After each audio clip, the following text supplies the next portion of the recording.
द्वारा ही होगी, ये तय कर लिया था। अब बताइए, पिछली कथा में ही ईश्वर की कथा तय हो गई थी,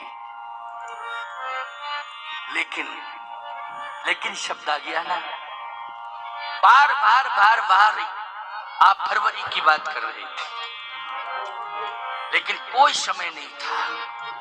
और अगर समय होता तो भाषा के कार्यक्रम में ही स्वीकृति दे देता मैं, बोलो दे देता। लेकिन कहीं ना कहीं आप यहां से प्रार्थना करके ही गए थे।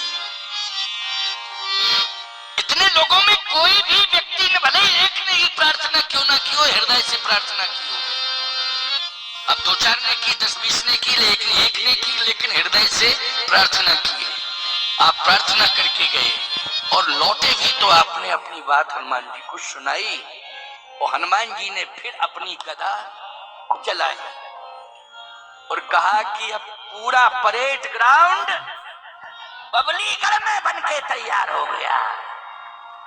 ये परेड ग्राउंड, याद रखना, इतना बड़ा क्षेत्रफल है ये कि अगर व्यापक व्यवस्था की जाए तो परेड ग्राउंड दो परेड ग्राउंड बन जाएंगे।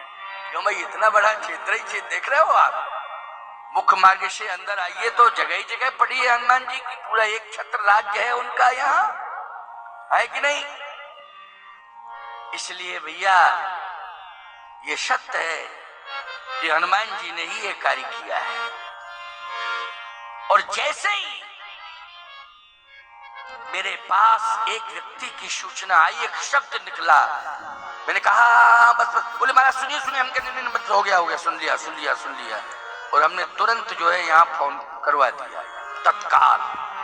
फिर दूसरे दिन फिर कहे महाराज जी वो ऐसा है वैसा है, मीटिंग फिर हुई है रात्रि। हमने कहा अब कुछ नहीं, हो गया बस, अब मीटिंग हो चाहे कुछ भी हो, अब तो एक बार असमर्थता का शब्द हमारे कानों में पड़ गया है और बस फैसला हो गया है, हनुमान जी ने कर दिया है।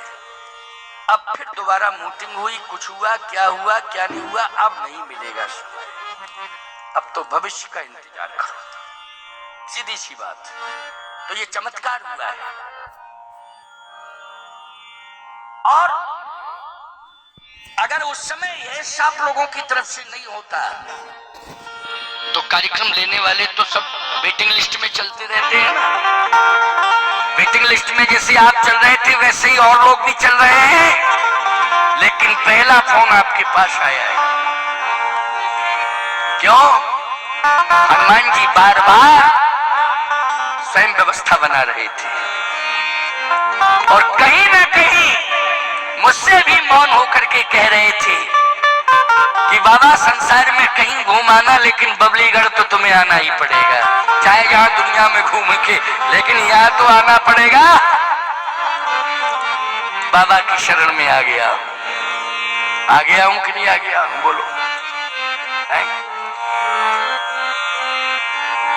पहले तो मंच दिखाई दे रहा था, लेकिन मैंने वही कह दिया था, पहले हनुमान जी के दरबार में हाजिरी दूंगा, उनकी आरती करूंगा, पूजन करूंगा, प्रणाम करके तब आऊंगा। क्यों?